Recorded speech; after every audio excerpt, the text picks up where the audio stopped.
Hey everyone, a common consensus of an area that you're struggling with is the psychotropic medications. And we did talk about quite a few, depression, bipolar, and addiction, this unit, and we will be talking about some different ones coming up in the next few weeks. So I thought I'd throw something quickly together for y'all. So psychotropic meds, they affect the nervous system, they affect the neurotransmitters. They don't change the diagnosis. They're just changing how our brain functions. These are the common neurotransmitters that we see, especially today, talking about bipolar, we're going to see, and depression, serotonin, norepinephrine. I know those aren't on here, but those are going to be the primary ones that we're going to be talking about. These are our general classes of psychotropic meds, anti-anxiety. We have more antidepressant classes than what I've listed, but these are our main four. I don't want to talk too much on it. We have the SARIs, the NDRIs, a bunch more, but these are the main classes. Mood stabilizers, lithium, and anticonvulsants. I'm going to stop before we get to antipsychotics today. We'll come back on another day and do those since they're not on this exam. But then also always remember that we have other medications that can be used. Antihistamines, hydroxyzine are wonderful in anxiety, as is propranolol. We see gabapentin with anxiety, and not on this list, our alcohol abuse, we see gabapentin, and alcohol and opioid abuse, we can see clonidine used. We've already talked about anti-anxiety meds. I'm going to just real quick, benzos, fast acting, but they're short term. We have those withdrawal symptoms, so we have to be cautious of how long we're using these with our patients. They can cause respiratory depression, especially when mixed with other things. So elderly COPD, sleep apnea, that exacerbates the respiratory depression. Benzos and alcohol exacerbate the respiratory depression. And they cause your patient to be sleepy and tired. So we just got to be careful if we're giving them to this and they go out and mountain drive. Buspirone, Buspar is a everyday medication. It cannot be taken PRN.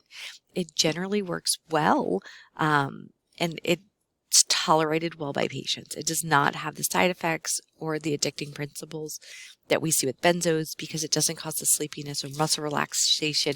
They can take it and go to work. I'm going to skip there. Okay. For the sake of this, what we have coming up are SSRIs, selective serotonin reuptake inhibitors.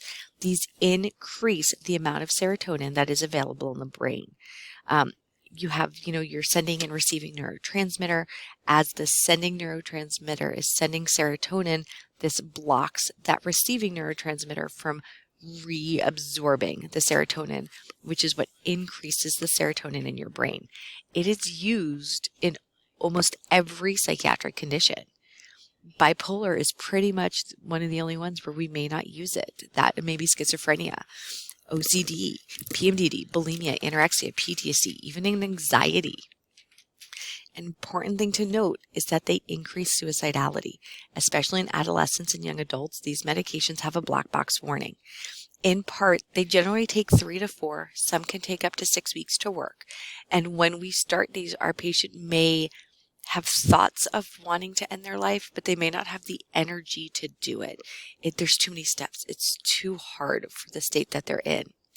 As we increase their energy, they're not necessarily fixed yet. They're still struggling with the depression, and we see that increase in suicidality. Our prams and our enes are our medications. So citalopram, escitalopram, fluoxetine, fluvoxamine, paroxetine, sertraline are going to be the ones we need to, again, don't research Celexa, don't research Lexapro, but we need to be able to identify if we see paroxetine that it is an SSRI. So other things we have to know about these medications. Patient teaching. One, it's our first line because there's less side effects. So we do see these used. Serotonin syndrome, we're going to talk more about it on the next slide, but we have to make sure we tell our patients not to mix medications. Don't take more than prescribed. Let us know what you are taking. And then withdrawal symptoms, we do have something called antidepressant discontinuation syndrome. And if you stop a medication abruptly, nausea, insomnia, fatigue, achiness, these flu-like symptoms, vivid dreams and nightmares, mood changes, increase in anxiety and irritability can happen. So and also your depression can come back. So we have to tell our patients not to stop taking these medications. Side effects are anticholinergic, dry eyes, can't see, urinary retention, urinary hesitancy, can't speed, dry mouth, constipation are common with, again, most of all of our psychiatric medications. GI upset is one of our biggest side effects, and it can often go away over time. Headache, hypertension, dizziness, some are more activating, so they cause your patient to be more nervous and restlessness. And then sexual dysfunction is a big one. Not on here, but something to consider because we are talking about eating disorders at about the same time. Some of these medications can cause a QT prolongation. So in anorexia, we don't want to start our med, an SSRI, until our patient's weight has stabilized. And in part, because some of these medications cause that QT prolongation, when our patient already is having maybe cardiac arrhythmias, that electrolyte imbalance, it can make it worse. So with anorexia, we don't start the SSRI until our patient's weight is stable. So serotonin syndrome, rare but life-threatening. Too much serotonin, too high of a dose of a medication, or medication interaction. Abdominal pain, sweating, tachycardia, elevated blood pressure, delirium, myoclonus, right? That muscle spasm, irritability, hostility, mood change. Eventually, we can, in severe symptoms, high fever, that hyperpyrexia, cardiovascular shock, and death. The highest risk is when giving an SSRI with a second medication that also increases serotonin.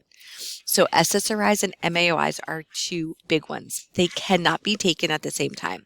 So your citalopram cannot be taken with one of the MAOIs.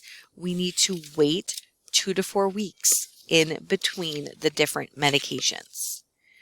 Treatment for this, we stop the med, and it's a lot symptomatic treatment. What is going on?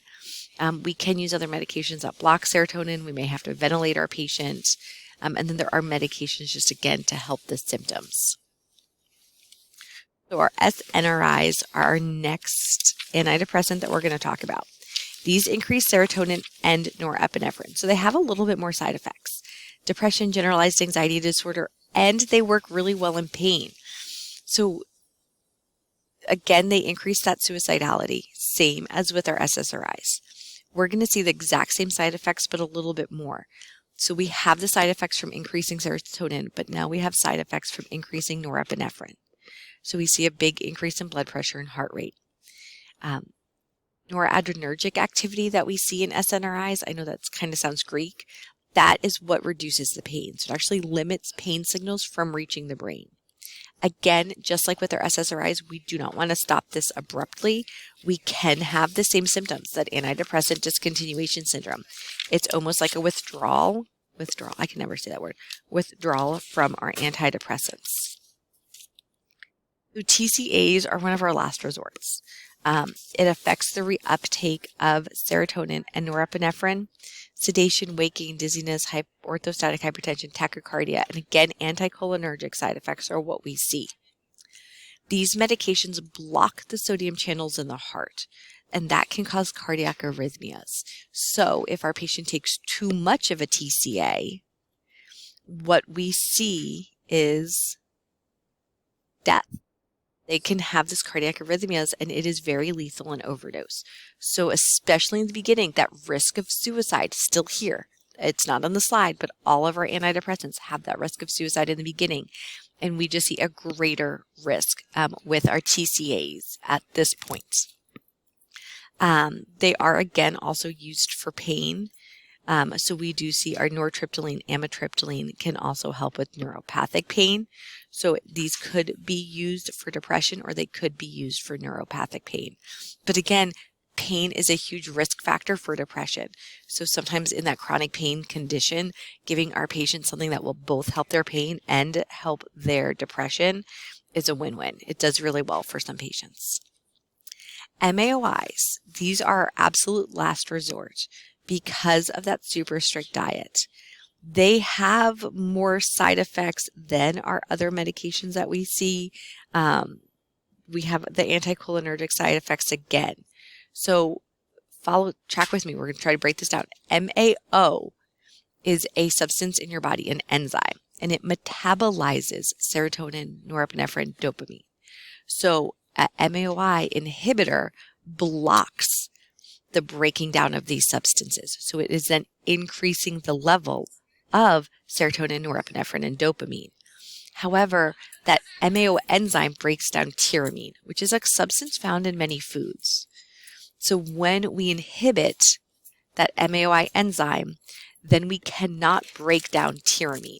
So as your patient is eating these foods that contain tyramine, it is not getting broken down, and that excess of tyramine causes vasoconstriction.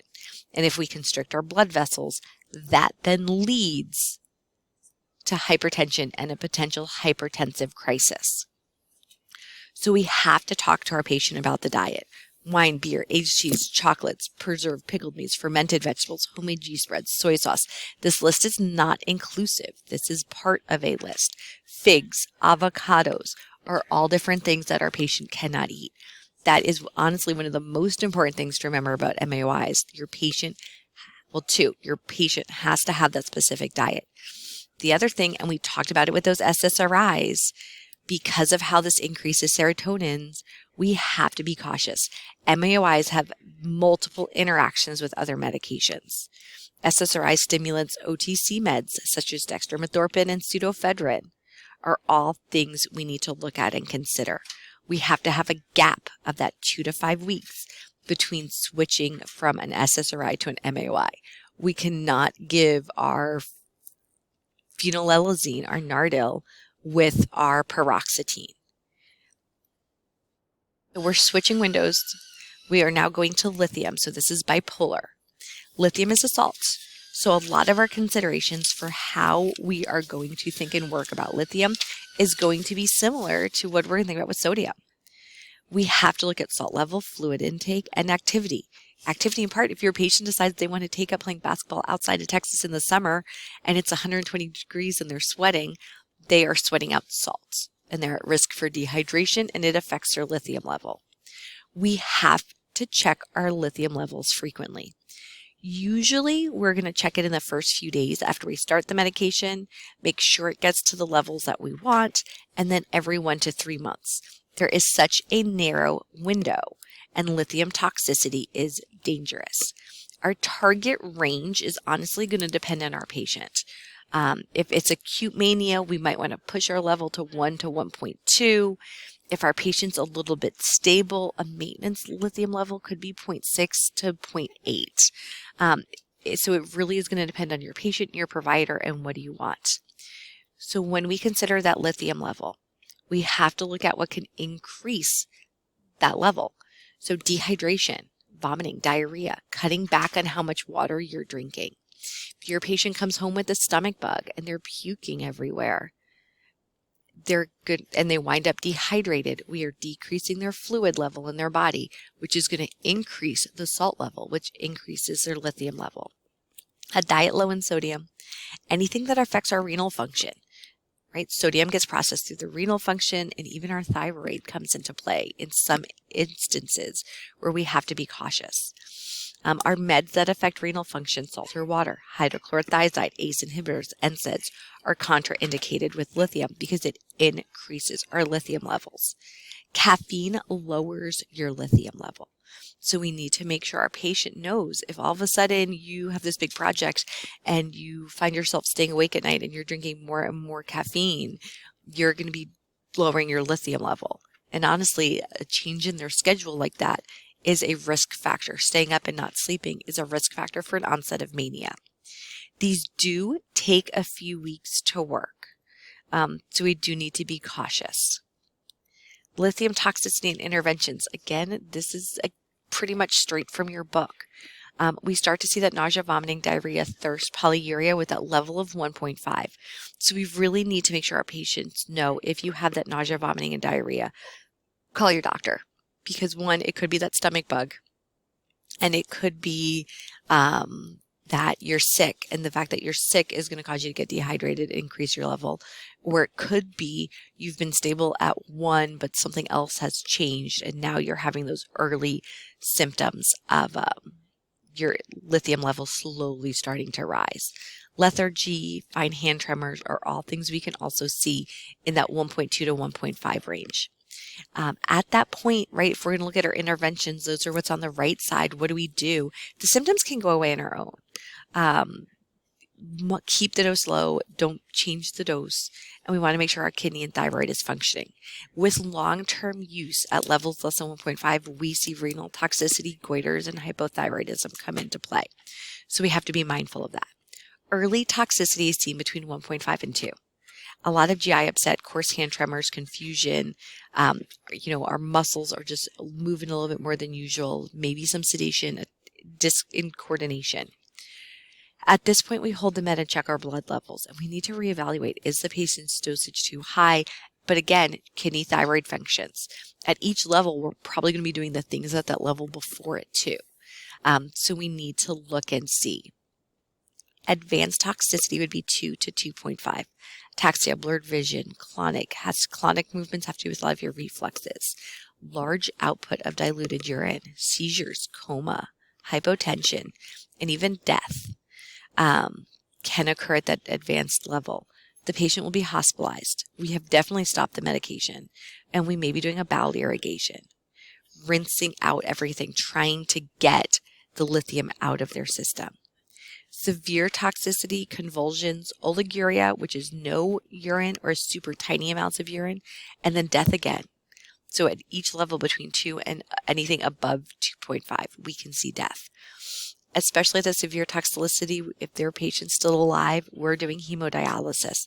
We're basically trying to flush their blood clean.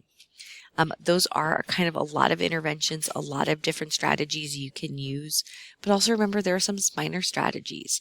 It's not on here, but at that symptoms and levels less than 1.5, if your patient, comes in and you get their labs back and they're 1.3 and we find out they haven't been drinking a lot of water, we might encourage them to resume their normal fluid level. And usually we want to tell our patients to drink about 2 to 3 liters of fluid a day. Don't increase, don't decrease, keep it consistent. So the other medications that we use for bipolar are anticonvulsants. These are seizure disorder meds, epilepsy, but they also help with bipolar. Labs, we will draw to monitor for toxic levels. There is no, you want your Depakote at this level specifically for your patient. It's going to vary depending on your patient. We just, again, don't want them to become toxic. There is a risk of Stevens-Johnson syndrome with this medication, so we start it at a low dose and slowly increase. And Stevens-Johnson is that rash. It looks like your skin is burning off. FDA does mandate genetic testing in those of Asian descent because they do have a higher risk of Stevens-Johnson syndrome. And I have actually seen this in practice. The patient that we were doing it on did not have that genetic marker that made them a higher risk. So we were able to start that. I think it was oxcarbazepine. However, if she would have had the marker, we would have had to have found a different medication. Some serious side effects of our anticonvulsants are pancreatitis and hepatic failure. So we have to monitor liver functions, AST, ALT, lipase, amylase, and a CBC at start of treatment and throughout treatment to monitor how their liver and pancreas is doing. So again, we're switching gears. We're going to go to substance abuse. Medications for alcohol abuse. And again, I pretty much am taking all of this information from your textbook. Disulfiram is also known as anti-abuse, and it's something called aversion therapy. We give them the medication. The medication causes horrible side effects. So your body learns, oh my gosh, when I drink alcohol, I get really sick, so I don't want to drink alcohol anymore. Nausea, vomiting, headaches, sweating, flushed skin, dyspnea, confusion. With any alcohol use, and that is not just like beer, vodka, tequila, wine. It could be cough syrup, mouthwash, hand sanitizer. So we have to make sure our patient avoids all substances that have alcohol. Naltrexone is used, it says in withdrawal. I've seen it a lot more in relapse prevention. It decreases cravings. It is essentially an oral or injectable version of Narcan. The monthly injectable version, Revia, is great because it stays in our patient's system. There is some nausea that can go away and some headache and sedation that can happen. If your patient is also using opiates, it's important to remember before we give naltrexone, they must be opiate-free for 10 days. Acamprosate Camprol it's just another one. It's used for relapse prevention. We start on the 5th day. Has a few more side effects. I have not seen it used often GI upset, appetite loss, dizziness, anxiety, difficulty sleeping. Not on this slide. We do have some medications we may use while we are withdrawing our patient. Primarily what I have seen are benzos, maybe even some Librium. They, a lot of times, anticonvulsants, barbiturates, they help with seizures, and there's a high risk of seizures during alcohol withdrawal. We even could see clonidine, again, one of our blood pressure medications, used for alcohol withdrawal. Okay, opioid abuse.